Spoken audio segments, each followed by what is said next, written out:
This week, we wanted to include a segment about dealing with the grief that comes after facing loss. So we have two very important guests. We have the district grief counselor, Alan Som, and our own school wellness coordinator, Lisa Pear. So, Alan, after we encounter a loss and experience the hardships of the situation, how are we impacted by the grief? There's a couple different ways that we're impacted by grief. I like to look at it in three different areas: social, emotional, and physical. Socially, how are we affected by grief? Sometimes we want to spend more time to ourselves, we isolate a little bit, and other times we want to be around people all the time. And both of those ways are perfectly okay. Emotionally, we're looking at emotions like sadness, anger, fear, loneliness, and guilt. Physically, a lot of times we're going to have headaches or stomach aches, or we're going to have a hard time concentrating in school. There's several different ways, but all of them are okay and they're all normal. Okay, and so once we've recognized the fact that we're impacted by grief, what are some ways that we can cope and improve our well-being? Coping skills are something that we focus on a lot as grief counselors. One of the things that I always recommend for students as a way to cope is to journal, to write stuff out, get a pen and put it to paper and vent those frustrations, get those emotions out on the page so that you can, read them later or analyze them later and just really process through those emotions.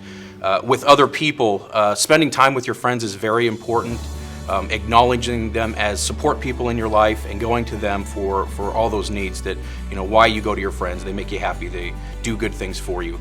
Focus on that and spend some time with others. Okay, so now that we have a better idea of how to help ourselves, Lisa, what are some ways that we can support a grieving friend? Listen compassionately, offer your support, and also offer a shoulder to cry on. It's important to remember that it's not your job to fix them, but rather just be there for them and offer your support as a friend.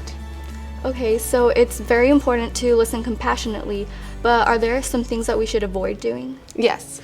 Try to avoid giving advice. Even the most well-intentioned advice can send a message to your friend that they're dealing with grief incorrectly. Everybody has their own way of working through their grief. So just, again, be there to support. Also, even if you've experienced your own loss, don't say things such as, "I know how you feel," because it's such an individualized process. Everybody deals with grief differently. So instead, ask, "How are you feeling?" Finally, avoid saying things such as, "You look like you're doing better." This can provide pressure on your friend to hide their feelings. And are there any other final tips? Finally, just make sure to provide ongoing support.